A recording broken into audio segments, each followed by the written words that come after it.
This week's episode is brought to you by Audible, the leading platform for audio entertainment. We will hear more from them later, but now on to the show.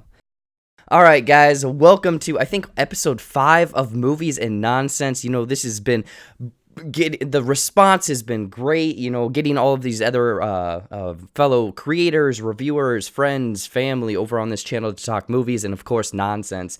And I'm slowly working down the list of people I owe, you know, a spot on my channel. So I'm happy to announce this guy is great. He's fun. He has great energy, positive, always laughing at himself. Rudy from Rudys Movie Reviews. Welcome, Rudy. How's it going? JB, I made it. I'm on the show. Episode 5. I know. Yes. I was gonna say it's been what, well over 6 months. I think we talked like 6 months ago about actually getting something on the books, and it finally happened. Mm-hmm. Yeah, and I'm glad we finally got around to doing this, man. It's a long time in the making. Oh yeah, and I'm trying to track back because you've been doing this for what, 3 years about? A little over, maybe? I officially started, what was it, February of 2016, and my first video didn't go up till March. Okay. So I guess March of 2016, that's about 3 years. Okay, yeah. I was gonna say, I think I started mine about a year after that, but yeah, it's so weird to kind of track back where you found this person and then the relationship since then. But no, I always enjoy kind of watching your stuff. Yeah, same thing, man. To your point, I can't remember the first video I saw, but I'm sure my reaction, like, look at this guy. What the hell's he doing? He's got skits and costumes. Taking my shirt off or drinking something. I don't know, do something ridiculous. Yeah. So anyone that's not familiar with who you are, kind of give a brief outline of, you know, what you're doing, your flavor, and what makes you special. Oh, that's a good question. Besides that glorious smile of yours. Oh, thank you. Thank you so much. No, I'm a little late in the game. I started YouTube in my 40s. After a divorce, a lot of the friends left and went with the ex-wife, so I kind of started with ground zero with nobody, dude. I'm talking all the old friends that you thought you'd grow old with, they all parted and went with the ex-wife, which is fine. That's just the way life is. Yeah. So I had nobody to talk to about movies. And I'm like, well, I love movies, and people always ask me, hey, Rudy, what did you think? So I started YouTube, and I knew it was late in the game. I had no idea how to edit, no idea about lighting, audio, nothing. I learned everything on YouTube tutorials and just started my channel. And I'm an older guy, like I said, so I prefer talking about retro movies in the 80s, and I'm slowly working on a pipeline to get all that stuff out. But one thing I promised myself that I would never do was become a YouTube douchebag. And what I mean by that is, like, I was going to be myself. So, like, what I appreciate about you especially is that you don't come off as a character. You're like yourself in your videos. Like, if I met you on the street, that's who I would see. It would be authentic. And that's what I wanted to, I promised myself. I was going to be myself, just be genuine, make fun of myself, and just have a good time. I wasn't going to be like radio voice, like, hey guys, welcome to YouTube. And welcome to movies. So glad you made it today, guys. You know, like, what's that Builder Franco guy, whatever the hell his name is? I can't stand him. Yeah. I know he's successful and I know he's good at what he does, but his voice in that character, I've seen it tenfold. Yeah. So those are kind of the rules I set for myself, and just be authentic, have fun, and do what I love. I never went into it for the subscribers. I went because I wanted to just talk about movies. That's why I don't kind of like find a niche or like focus on one thing. I just do whatever I want. So that's kind of what I do, man. I just have fun, and I love movies. I was going to say the authenticity is definitely something that drew me to your channel, because I'm going to get into it later, but when you're talking about your like the Rudy's movie or Rudy's Super Friends, and then those kind of retro like your Metal Gear Solid video, you can see the love and passion coming off of you and in your words of those videos, and that's what I love about it. Is you're not selling out, essentially, and there's a thin line between doing this to get the views, because there's a lot of videos like reactions, ending explained. There's a bunch of different videos that, believe me, you can just pump out and blow up overnight. But I like the fact that you're keeping it to who you are, who your character is, and everything like that. And that I love that. Thank you. And to be honest, that could be like a detriment, because a lot of people will say you're a successful channel or not. And like I said, it's just really what you're going to YouTube for. If you're going to blow up and be viral, then you have to get on the algorithm and do things like, hey, in case you missed, and create the thumbnail with a big red circle and arrow pointing in the background, all those cliche things. So yeah, so you can do that. But I just went in to learn the craft of storytelling, learn the craft of filmmaking, and how to tell a story with this type of media. And that's in talking about what I love. And like you said, like the Metal Gear Solid one, I loved it. And you can just, and when you watch somebody on a video talking enthusiastic about something they love, the viewers find that contagious. Absolutely. And that's what I'm focusing on. Yeah. And I also love, I mean, it's maybe it's not like a tragic event, but everyone's beginning of their career, their origin story on YouTube is something drastic in their life happened and they didn't know what to do. So they turned to YouTube. And that's what I love. It's a great outlet. And, I was kind of scared. No, I wasn't scared because I didn't care about rejection at that point. I went through all that hell. Yeah, I was going to say, you've been through a lot. Yeah, if someone says you suck on YouTube, but that's not going to destroy me. But, if somebody who's not used to taking or hearing constructive criticism or negative things, that can bother them. But I was genuinely surprised on YouTube going on and finding a community of like you and everybody else being so supportive. Mm-hmm. Hey, great video, great review, man. Great job. Can't wait to follow more of your content. I got a lot of great feedback and help from a lot of people like yourself. And I think that's what surprised me the most going on YouTube is just everybody's genuinely there to really help out. Oh yeah, it's this weird group. I guess this can get into a longer story, but I've never felt like I've belonged somewhere, but definitely the positive feedback and helping each other out definitely is a fun thing. A give and take. Yeah, I agree. Sir. Okay, so the format of the show, and it's kind of degraded since the very first episode, but I like to get kind of what first date questions or icebreakers out there to kind of give a little, to get a little bit more of, some insight. Yeah. Yeah, Bring it on. Just in case to see if this relationship's not going to work out for us. What I guess you had mentioned that you started this without really having any sort of editing background, and now what I've seen is you're sort of doing that for your career or job, I guess. What's the biggest thing you've learned from YouTube? Wow, is that there's so many resources out there that can teach you any craft, anything at all. And I really love special effects in editing, and I just watch all these tutorials, like Adobe Premiere tutorials. And there's this one channel I got to hand it to, Lone Archer Films. He's an Australian guy who does a lot of tutorials on how to do like intro title sequences and things like that. He's a lot of fun. He uses puppets, and he teaches you the craft step by step. But he makes learning fun. So Lone Archer Films really helped me out, and I remember. Once I completed a sequence, I emailed him and said, dude, you really are helping me out, teaching me how to use After Effects. Believe it or not, people noticed my videos at work. I was doing this Indiana Jones review, and someone at work, which I won't say, but somebody at work saw one of my videos and said, hey, I didn't know you can do special effects. And I'm like, well, yeah, I'm learning as I go.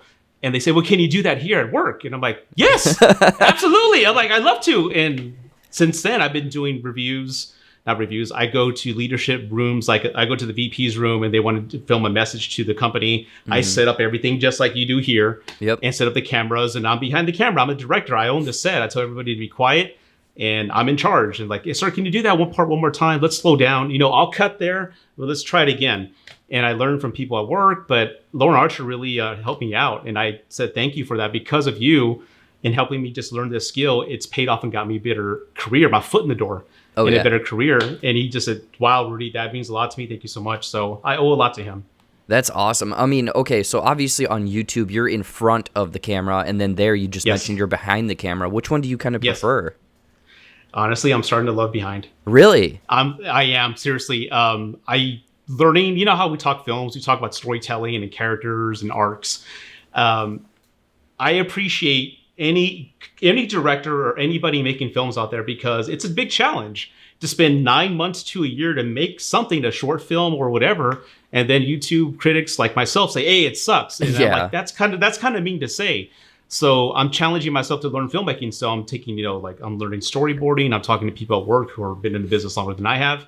and I want to kind of start making short films just for myself. That was going to be my next question. Do you see a short film in your future? I do. Man, sign me up. Send that my way. I definitely want to see that if that's the case. There's going to be. I may need you to take off some clothing and be naked in one scene. If it's anything, it's gonna be very tasteful. If it's anything like Tommy Wiseau's The Room, sign me up. Like, Jared, you're too high. You gotta. You're going for the belly button. Come on. Yeah, you're helping her stomach. Come on, kid. What is one movie that you always have to kind of show to someone, expose to someone if they haven't seen it? Zodiac. Zodiac? Okay, wow. I love that film too. So why? Yeah. Because David Fincher is one of my favorite directors, and I love Zodiac because it has Robert Downey Jr. It's got Jared, I lost name. Jake Gyllenhaal. Jake Gyllenhaal. It's got the Hulk. It's gone blank. You're just so flustered. You're so excited to be on this show. I am. Calm down. Take two. The casting on that show, on that movie, is probably one of the best. It's even got Anthony Edwards in it. It's got a solid cast, and it's got a great story, and it's a long movie. And what I find is anytime I have somebody see it, you actually become like attached and insane and want to find out who the killer is, just like the characters in the film. And it's kind of like a test to see if the person I'm seeing a movie with or dating has an attention span that's kind of like mine, and they can appreciate the great acting and great storytelling. Oh yeah. So Zodiac is to answer your question. No, that's a great answer. I remember I watched the first time I watched that was in college with a girlfriend, and she said the same thing. Was like, I love this film. You need to essentially love this film too. And I love a good mystery, and also the fact that, like, I'm not going to spoil anything, but the way that kind of turns up and how it plays into history and everything like that. Mark Ruffalo. Yes, there we go. Yeah, let's just call him the Hulk. I like how the MCU has kind of ruined everyone for us. It's like, who's that guy again? Yeah, the Hulk. Goddamn. I saw one of your tweets recently, and when it comes to films, practical effects or special effects? Practical. Okay, because I know that you had mentioned that you watched some like kind of older horror film with your kids, and they were talking about the practical effects, I believe, in that film. And exactly. We were watching The Gate. Have you seen The Gate? I have not. No, I saw that you had mentioned that, and I should probably listen to more of your kind of retro reviews, because you got some good stuff. Thanks, man. Thanks. No, The Gate came out in 1987. It stars who was the villain in Blade? I forget his name, but anyway, there's like these demons that walk out, and it's all using forced perspective like they did in Lord of the Rings. Yeah. So in shot, they have the actor, and they have these people with like in demon outfits running around, but they're like this small on camera, and it looks legit. There's no special effects, so it's aged well. My kids are like, "Oh my god, how did they do that?" I'm like, "Well, they use forced perspective." Yep. So it was pretty cool. Yeah, I love old movies because practical effects. There's something for them to react to. In other words, it's not just a green screen like in the director saying, all right, there's a monster, and he's yelling at your face, and he's 2 feet from you. Practical effects, there's something in their face to react to, and there's a genuineness to it. And I appreciate that. Oh, yeah, absolutely. And then also, like you had mentioned, it ages so much better, because there's movies that I've seen that are way older that look way better than the stuff that was produced, 5, 6, 7 years ago that were green screened. Or hell, in the 90s, man. Some of the 90s has horrible CGI. Like, oh god, what is it? Escape from LA. I remember that has some horrible special effects. Yeah. The whole surfing scene, like, Snake. That's the one I was talking about. This might be a kind of one to dive into the past, but where did your love of movies come from? Oh man, great question. It came from my father. My father always took me to the movies when I was a kid. Some of them I vaguely remember. Like, my first memory of a movie is Empire Strikes Back. I remember the walkers on Hoth. But that's all I remember. I just remember seeing that. But the movie that I remember from beginning to end, and just that whole experience, was when he took me to see Flash Gordon. Hence my logo, the way it is, and the poster, and my intro on my channel. That day, I remember going, and just like, I'm a kid, I see the colors and Flash Gordon, and then the soundtrack, boom, boom, Flash, and it's made by Queen. Yeah, so it's like a double whammy. They got the audio, and then I got the visual, and it just hit me. Now I will never forget that day. And as a kid, we were poor, so we didn't have a lot of toys or anything like that. So I always drew. As long as I had a paper and a pencil, I was happy, dude. And I would always draw. And I went home and I was drawing like Flash Gordon. Anytime my parents would go to the store, those big white poster boards you see like in the school supplies area. Oh yeah. I'd buy like 5 of them, and that would take me. I would draw a poster and things like that. Oh, that's so cool. I wanted to learn how to make Flash Gordon. How did they make the Hawkman fly and all that stuff? I was just fascinated by that film. And shortly after that, I saw Superman at home with Christopher Reeve. And of course, Superman, you can see, is like obviously I was going to say me. Superman and Flash Gordon. Obviously, the pictures behind you, those are the two things that I think of when I think of you. Yeah, so it was like that period when I was like 5 years old, seeing those two films, it just, boom, it hit me right in my imagination. And it just inspired me. And it stayed with me all this time. So those two films, as far as like, and you have to look at, as an adult now, I look back and how they did what they did with no CGI blows my mind. Oh, yeah, absolutely. Well, that was going to be another follow-up, is how come you love those two movies so much? Because that was literally a question on here, and you just answered that question. And I hate to say it, Rudy, but I've never seen Flash Gordon. The only exposure I've had to it is there's like a 90s themed video game bar where I live, and they always have it on TV. So I know the Hawk scene, I know Sam Jones, like I know basically everything about it, but I've never sat down and watched it. You have to watch it. It's incredibly cheesy. You watch it now, you're gonna just like laugh at it. But at the time in the 80s, it was state of the art.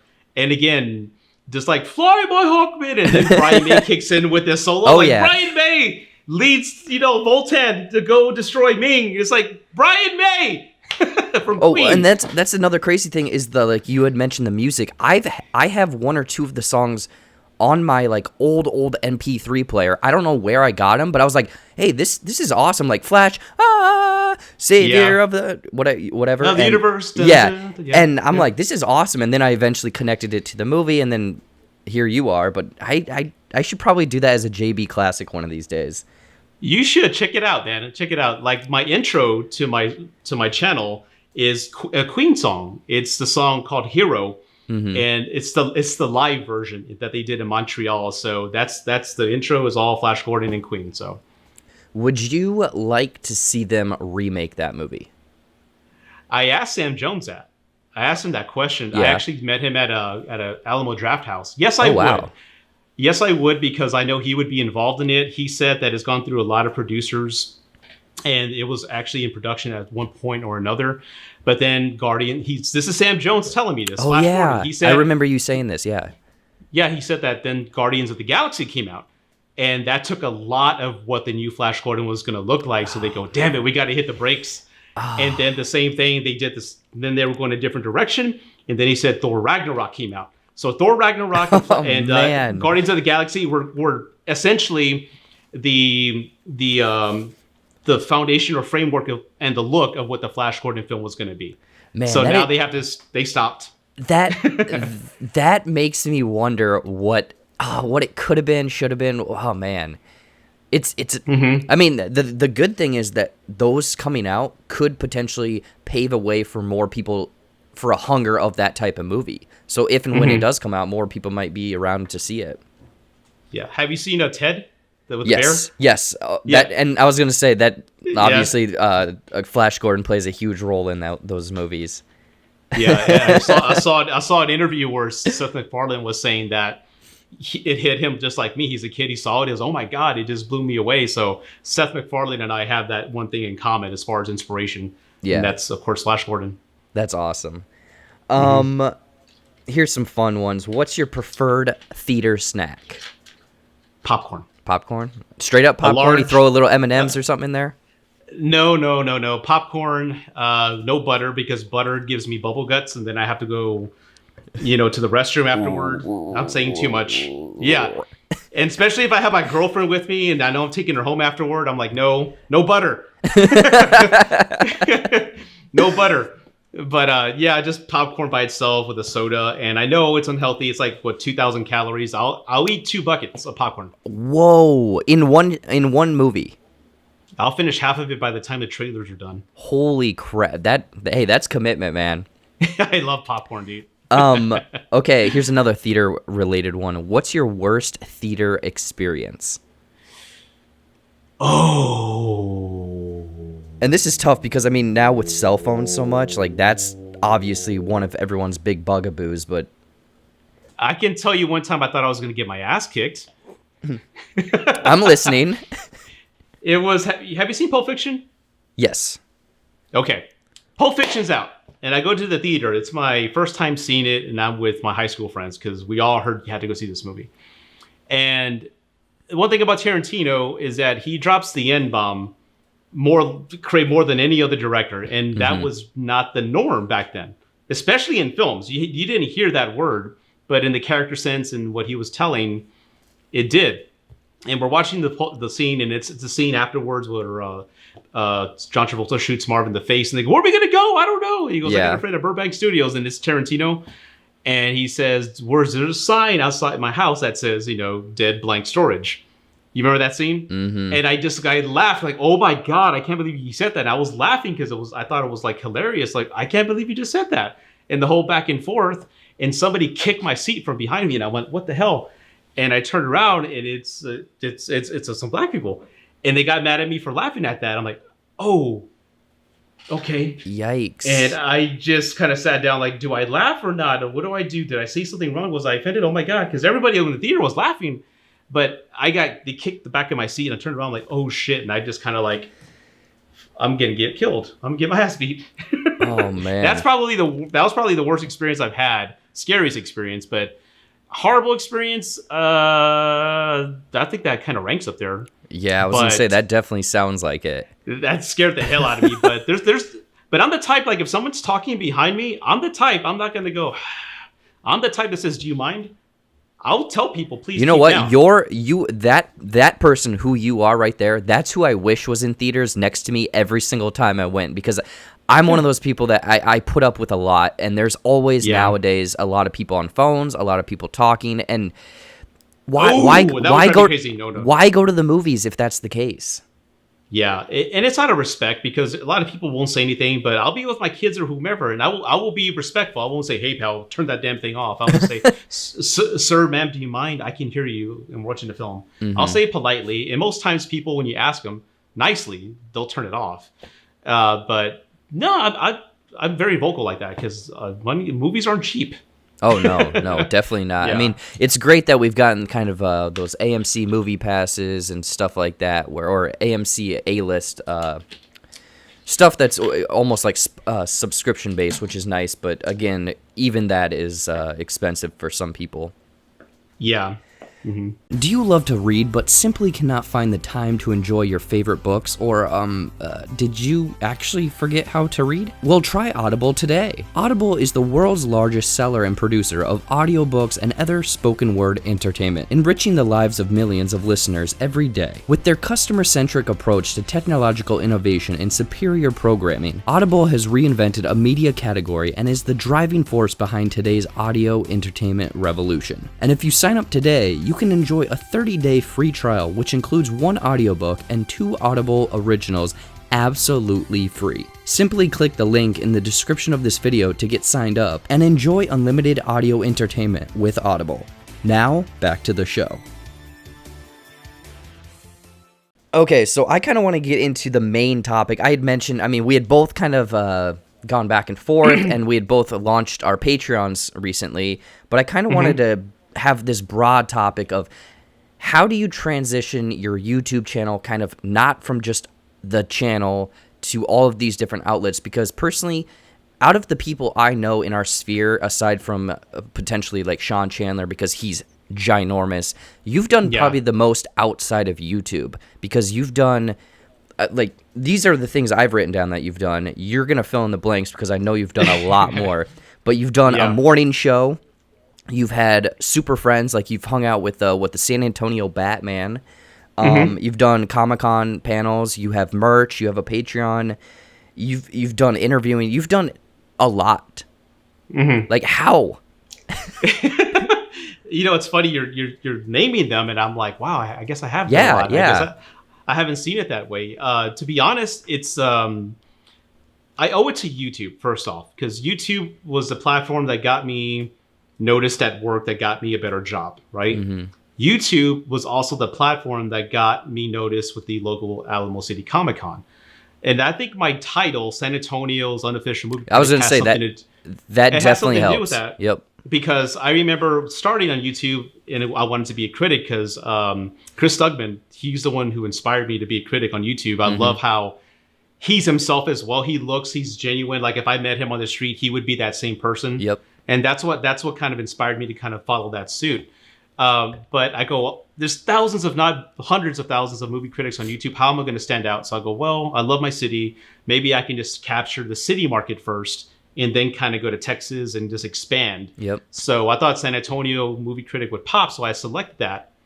And I think that's what had me stand out. The Alamo City Comic-Con discovered me. And they reached out to me like, hey, can you want to be an on-air personality with us? I said, yes. As far as the morning show, I took that upon myself as a challenge. I go, I want to be the city's movie critic. I need to get my name out there. So what I did is I got all the contact information for every station in San Antonio.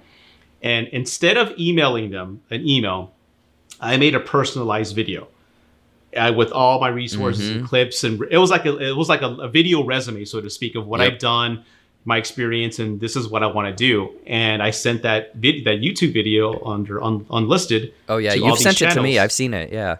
Oh, there you go. Yeah, there you go. I forgot about that. So the producers at Ken's, who I'm very grateful they gave me the opportunity, they saw the video and they go, dude, if you want to stand out of resumes, that made you stand out by making a video. And I just used what I knew best. I'm a horrible writer, so but I'm a great speaker and I can make a great video. Mm-hmm. So it was that video that helped me stand out. And it's really just networking. I'm on LinkedIn. I don't know if you're on LinkedIn or not, but I'm on LinkedIn, but I need to update all my stuff. Yeah, I'm on LinkedIn, so I'm always networking, talking to people. It's just really, I guess the fire that I have behind me is, again, I know I started late in the game. I'm in my 40s. I feel pressure to just make a lot happen in a short amount of time. If I was in my 20s, dude, or 30s, I'd be more complacent. I don't know. Yeah. But I feel like I'm late in the game and I'm just being extra aggressive. And it's just really making that effort, man.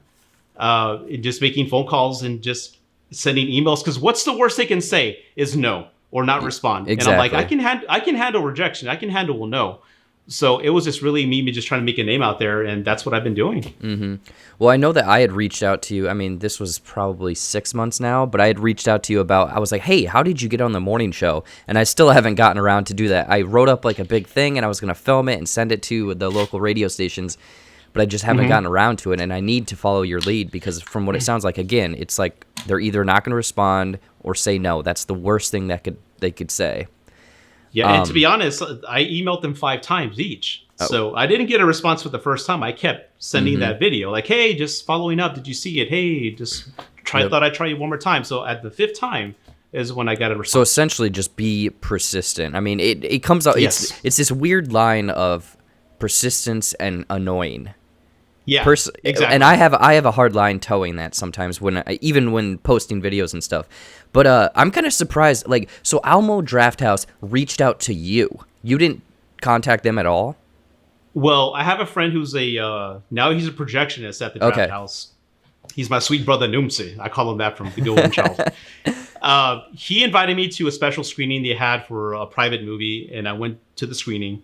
And he introduced me to the marketing director, and we shook hands. And then she was a very nice woman, and she goes, "Hey, let's work together, see how it happens." So it was like a short period of time. We worked together from I believe November till January, and then they kind of stopped. We stopped working together. They said, "Well, we're going to kind of hold off right now. At this time, we'll see what happens later on this year because things were changing with leadership." Yep. And I'm like, "Well, thank you for the opportunity. I mean, I'm incredibly grateful that the Drafthouse, gave me that chance to kind of work with them. I have free passes. I saw like a few movies on their behalf.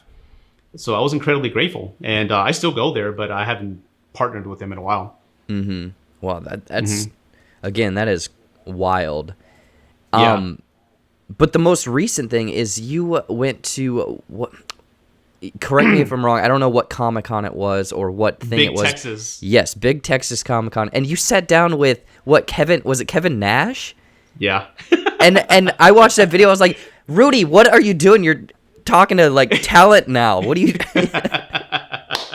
Yeah, the Comic-Con kind of branched off, and there's this new Comic-Con called the Big Texas ComicCon. Yep. And I've worked with them before. And anytime anybody gives me opportunity, I'm going to be, yes, sir, thank you so much. I'm going to be 100% appreciative. And they remembered that. And they go, we want you to interview Kevin Nash. I'm like, Big Daddy cool? Like, yes, fuck yeah, let's do it, man. So I'm like, hell yeah. So I prepped up and, you know, I knew who he was, but I studied up a little bit more. And I am on stage and I'm talking to him. And I told him before we went on stage that, hey, I saw John Wick the other day. I had no fucking idea you were in John Wick. He was like, yeah. I'm like, I'm gonna open up with that. And he's like, okay, all right, cool. And he was really cool. And we met off stage and he tells me, this is probably the biggest compliment. Him and Lance Hendrickson, who played Bishop in Aliens, have given me the 2 best compliments ever. Kevin Nash tells me that, dude, you know what I love about you? In the Kevin Nash way. Like, you know what I love about you, Rudy? And I'm like, what's that? He goes, you're authentic as fuck. I've done thousands of interviews and some people don't know who the fuck I am or they don't know their shit. And he goes, you're genuine. And I felt like I was talking to a friend. And I appreciate that, man. I'm like, dude, thank you.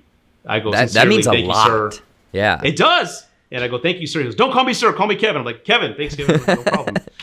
And it's cool. That's the way I approach it. Just like my videos, I feel like when I record, I'm talking to a friend. That's how I treat it. Mm-hmm. And when I'm interviewing people, I treat them like they're my friend. And that's the best way. That's the only way I know how. Oh yeah, absolutely. Well, and from that Kevin Nash thing, like that quick snippet that you got, I think it's only a minute clip. I was like, that is some inside behind the scenes shit, and I loved it. Yeah. Did you see my reaction? I was like, oh yeah. Well, and like, then what? And then I was like, I got to go back and rewatch it. And I'm so glad you put the clip there because I was like, you know what? It makes sense because why else would they bold those letters and make them stand out? Exactly. Yeah. Exactly. So that was really cool, man. I'm grateful, like I said, for the opportunities people are giving me. And when the opportunities are presented to me, dude, I am not going to blow that chance. Mm-hmm. I am not. So, okay, out of those, I guess, Comic-Cons and interviewing and stuff, how many of those have you done? Oh, wow. I mean, that's probably a loaded question because you've done a lot. Oh, like interviews? I've done maybe a total of 10. I haven't been able to film the previous, but I've interviewed quite a few people. Mm-hmm. I started as a volunteer, believe it or not, back in 2014. I just showed up like, hey, do y'all need any help? And like, yeah, get that line squared away. I'm like, okay. And I started as just a volunteer and I just worked up to be a celebrity handler and then an interviewer. I've worked with countless celebrities already here locally that come to San Antonio, and I've met a lot of them. But interviewing, I say about 10 on stage. Okay. And it's funny because I get nervous at work when I do a meeting with 5 people in a room. Oh yeah. But when it's like an auditorium with like hundreds of people, I feel at home. I'm fine. It's weird how that works. You're in your element and you feel comfortable, and I'm sure you probably kind of tune out at all the other people in the audience, and it's just you and that person on stage. Yeah. It is. And then you have to get, the questions up, like, hey, we have a question. People line up for questions, and you kind of moderate that. But I just don't put pressure on myself. I just like, hey, I'm just talking to people. Like, I'm talking to you. That's all we're doing. Absolutely. No, I love that. Yeah. That God, that's so cool. Thanks, man. So obviously, let's talk about Patreon, because honestly, a lot of people don't know what it is, and you actually kind of kicked me a little bit because I had written up everything. I hadn't posted mine yet, and then I saw that you did it. I was like, crap, Rudy's doing it. I got to finally do it. But Patreon is essentially a crowdfunding for creatives, right? It's not really a crowdfunding. It's like a think of it like Netflix. You like Netflix, so you're paying $10 a month for it. Patreon, in a sense, is like that. People can give you a donation of whatever amount they like, or they can send you $5, $10, $20, $30 every month because they're fans of your channel. Yes. So, depending on the amount, there's different types of tiers, right? So it took me a long time to kind of, what can I offer somebody who gives me $5, and what can I offer somebody who gives me $10? So I had to write all that out and think about it. And I looked to Zach Pope, who's got a great Patreon page. He's got a lot of supporters. I went to his site and kind of got some template ideas. Okay, I'll take a little bit of Zach's, and then I went to Sean Chandler's channel. Yep. He's the megastar out of all of us, and I saw what he did. And I went to like 5 other Patreon channels, and just like I do, I learned from the best and who's done it for a while, and I make it my own. So that's exactly what I did. It sounds like I did the exact same thing because I went to 5 or 7 different people and I put them all in a spreadsheet and grouped them. And I was like, okay, I'll take that. I'll take that. I'll leave that. I'll take that. Yep. Which, hey, if you are trying to find ideas for stuff, and again, after you get kind of the base work, you can update those tiers and you can change stuff. But yeah, I definitely love it because I first found out about Patreon, I want to say 4 or 5 years ago, because I was a big fan of Kinda Funny. I don't know if you know of them. They do online videos now and podcasts and all this other stuff, but they started at IGN. And then they were able to go full time because of Patreon. And I also know a few other things. I mean, like the Schmoes, they have like Patreon exclusive Schmodowns, and then a bunch of other stuff that I'm fans of. It's hard though for the common person to understand from our point of view, because it's like we put so much creative stuff out there. Well, I can just get it for free. Personally, my parents were down a couple weeks ago. I told them I have a Patreon and I was getting supporters, and they're like, well, what is that? Why would people give you money for something they can get for free? And I'm like, thanks, Mom and Dad. I'm going to leave now. That's funny. Yeah, it's definitely a way to either help out on expenses, because this stuff takes time, and obviously you have a goal out there, and I would love for you to slowly get to that goal, because I love for example, like I have written down the Super Friends, the in-depth reviews you have, the retro reviews, and I know that you have a lot more on your plate than, say, someone my age, say someone else that's a little bit younger. We don't have the responsibility that you have. Yeah, and that's what's kind of tough, man. The goal that I have there is really just to keep the lights on in the house and just to keep things going, because I have a job, of course, full-time job. I have 2 teenage kids. Yep. You know, I have a mortgage, and I'm a single dad. And it is tough, dude. It is tough. I mean, there were times like last year where I was actually going to quit YouTube because I had to work so much. Yeah, don't do that. Don't do that. No, this is last year. That's what I was going to do, because I was working so damn much. I was working for Uber, making extra money. So currently, like, I have my job right now. I do Uber on the side for extra cash. I do commercials for a local business that pays me extra. I was going to say that tattoo place, right? Yeah, and I'm actually designing a billboard for a local business later this afternoon as a side job. So I'm always working, and when I'm always working, it takes time away from all this. But I have no choice but to work. And, you know, I don't want to do like a Cry Me a River thing, like, but, you know, I don't want to do that. But it's tough when you have to work so much just to keep, things are expensive and you have to make ends meet. Kids need, hey, Dad, I'm going to play sports. I'm like, oh, great, you need cleats now. and cleats aren't cheap. Nope. So, damn it. So now I got to go work and get that. So it's just being a dad and head of the household, really the only one in the house. And it gets tough sometimes. And that's why I set that goal. If I make that $500 a month in the Patreon, if anyone's watching, you want to go ahead and contribute, please, by all means, go right ahead. I'm going to have your Patreon down in the description. Definitely go over there. Man. Look at his stuff. It is fantastic. I love it. Yeah. That'll save me from having to work so much, and I can actually film more videos, because I have so much on my pipeline. Right behind me, there's my computer right there, and I have so much lined up that I have to knock out that I just wish I had the time. Yeah, see, that's the biggest thing, is just time, because I'm sure that you're just, every day you think of a new idea or something you want to film or something you want to create, and it's tough to chisel out the time for that. But the weird thing is, so you're mentioning that you're doing commercials, you're doing billboards, like, that all started because of this too, right? Because you didn't know how to edit. I'm assuming you didn't know how to do Photoshop before then? Nope. I took actually a Photoshop class and an Illustrator class back in 2000. I went to San Antonio College, and at the time they had the best arts program in the city. Yeah. So I remember going and doing like magazine covers, you know, things like that. So I loved it, and I loved doing it. But then life kind of gets in the way. You get married, and then you start working, and you get a regular job, and you forget about what you love. And as you mentioned earlier, when you lose everything and you kind of start from ground zero, you kind of like, all right, well, I'm gonna do what I love now.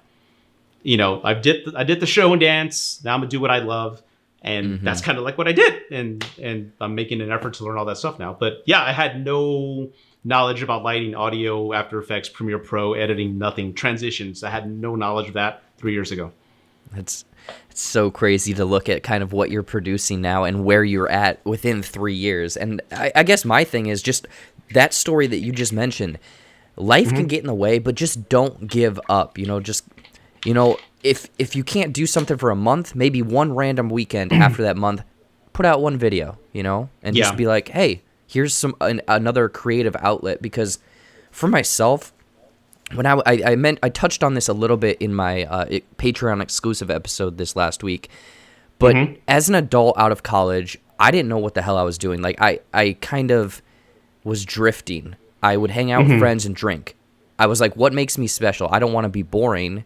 And I always had this creative drive, but I didn't have an outlet. So obviously, it sort of started as movie reviews and talking about movies because I didn't have an outlet and I went to all these movies. But now, as you can see, my videos and reviews, I'm putting all of the creativity that I had bottled up for those 7 years into those videos.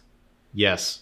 And they're awesome, dude. And you have to admit, it's kind of like it's a wonderful feeling. Like me, there's no greater joy. I mean, there's sex, but there's no greater joy in my life when I have an idea in my head.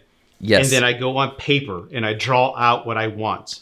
And then I bring that drawing to the computer and make it move and give it color. And then all of a sudden give it sound and it comes to life. And I remember that I had that feeling when I first did my first animation was the Superman intro. You remember that? Yep. I had a Superman intro. I'm like, I wanted to say Rudy's Movie Reviews and have it look like the Superman thing. And I remember creating it. And I had these goosebumps like, oh my God, I made that. That is so cool. And that's the biggest high and the greatest joy I love, dude, just creating something. It is definitely a weird thing because, look, this was blank and now it's this. It's weird. And I guess in my situation, I grew up playing with Legos. So I contribute, hey, these are all random blocks. I made this. Now here's a blank canvas. Here's me taking my shirt off. It's this weird thing. Yeah. That's awesome. So I got to do this before we finish. You had mentioned sex. Yes. Dating at 40. Dating at 40. Where did that go, and when can I get more episodes? Because I love that. I love that kind of stuff. Well, two things. One, I'm no longer single. I'm back with my girlfriend, right? And the main thing, I'll say this. I think we live, and I think we've had conversations on Twitter about this. We live in an environment where if you say a certain thing, it can get you in trouble at work. Yes. Some of the topics, you saw the channel, I was a little bit more loose with my verbiage. Laissez-faire, if you will. Quasi-fair. I kind of matched the tone of the channel. I was more risque, so to speak, in saying things that I normally wouldn't say at work or here or in the public domain. My channel was gaining so much popularity at some places where I work, where it was starting to become a distraction. And that I'll kind of leave it at that, where I think if it stayed present and more people saw what I was saying, which, dating itself nowadays, there's so many accusations, there's so many things about he was too, that type of topic can go 180 and just instantly, you can be ruined. So think about it. I am talking about dating and some of my experiences. I'm thinking, oh shit, I can get maybe fired one day. What if I said something about a date and somebody hears it but interprets it a different way, gets offended, and then I'm in trouble. And we're gonna cut ties with you because you mentioned about being aggressive on a date, and we blah blah blah blah blah. You know how that can go. It scared the fuck out of me, dude. And I'm like, okay, I got people talking. I better kill this now before I get in trouble. Before it escalates and whatnot. Oh, well, shoot. Again, I had to ask about it. I was curious about it. But no, that definitely makes sense because I know that the shows that I listen to, for example, the Guys We Fucked podcast, they're comedians that falls into kind of their realm. They're not reporting to anyone in HR or corporate. Exactly. Unfortunately, that's... I wish that that's not the way the world was. But that's the way it is. Because believe me, can... Go ahead. I'm sorry, but to your point, you sent a tweet about that young guy who gave, who raised $1 million. Yep. I was just going to bring that up.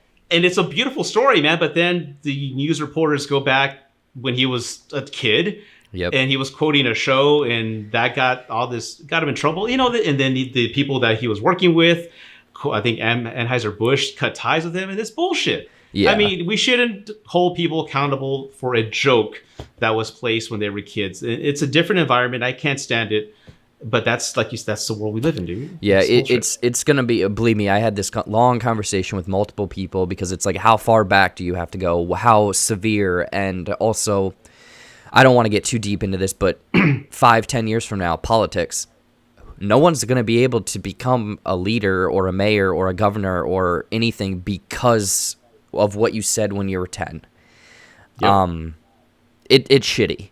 I will say that because what you were getting at that channel was you were giving advice with a hint of entertainment as well, and that's what I loved. Because I just kind of like getting different insights into people because, again, I'm in a different age bracket than you, so I kind of have, hey, this is what I could be looking forward to and how different stages of life are. That's a shame. I wish that wasn't the case, but at least you saw it before it got out of control. Yeah, and I just took the cautious, motion and like, you know what, I better stop now before someone sees something I said. And you know what, I was, even on that channel, I was holding back on how loose I can be with, when you're with friends, you talk a certain way. But I just remember editing those videos. I'm like, fuck. I mean, someone could just, get lost their job or someone got canceled. I think this term now. Yep, because of culture. a dating situation like this. I had all these. There's a lot of topics I actually kept out of. One topic, we believe it or not, was like blowjobs on the first date. It's like I was going to talk about that. I'm like, no, I better not. I had a whole segment. I had a whole video. I'm like, nope, I can't do that. So I was like, a lot of risque things, like I said, that I wish we can talk about with a sense of like, hey, I'm not shaming anybody. I'm not belittling anybody. I'm just telling my story. But that's just not... Well, and the thing is, there's truth in it. You're going to run into people that are... All of that happens. Believe me, I have friends that are on dating apps and tell me stories, and I cannot believe the stuff that... I guess the stories that they have. Yeah, it's definitely crazy. God, there's something else I was gonna get at quick. I can't think of what it was. Oh, the cancel culture. Just a quick thing. Believe me, there's been jokes and skits that I have written, I have filmed, I have edited, and then luckily my sister is kind of the person that I shoot stuff by, and she's like, "Yeah, don't do that. Do not do that." So I understand kind of how an outside, because of the friends and the people that I'm close to, they'll see it one way. The stranger in bumfuck nowhere is going to take it a different way, and it's going to go out of control. Yeah, it's a shame, dude. It's a shame. Like, believe it or not, I announced a few weeks back I was going to do a review on Blazing Saddles, and I have it cut. And I'm scared to death to post it again because I was going to be fully respectful to Mel Brooks because I've done a lot of Mel Brooks films, reviews, Spaceballs and The Young Frankenstein. I love Mel Brooks. And the whole method, he says he made Blazing Saddles, and I don't know if you've seen it or not. Oh, I definitely have. I love it. Yeah, he made it because of racism, and he wanted to take the power of racism and make racism a joke. Because if a racist person, all they have is hate and words, but if you take that word away and make it a joke, they got nothing. That was the whole brilliance of Mel Brooks, and I wanted to speak to that. But again, I'm not going to bleep anything out. I want to present it the way he made it, and I'm like, I better not. So I'm still holding back on that, and it's cut and ready to go. I was going to say, I was curious about that because I know that you had been posting clips and you had, making a little bit like, oh, look at this, look at that, because you're diving in deep on these reviews.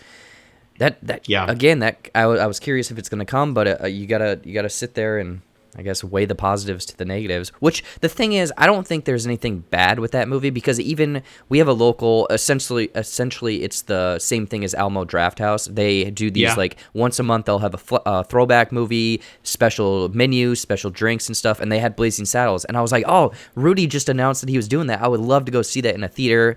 Time passed or something came up, but it's making fun of the whole.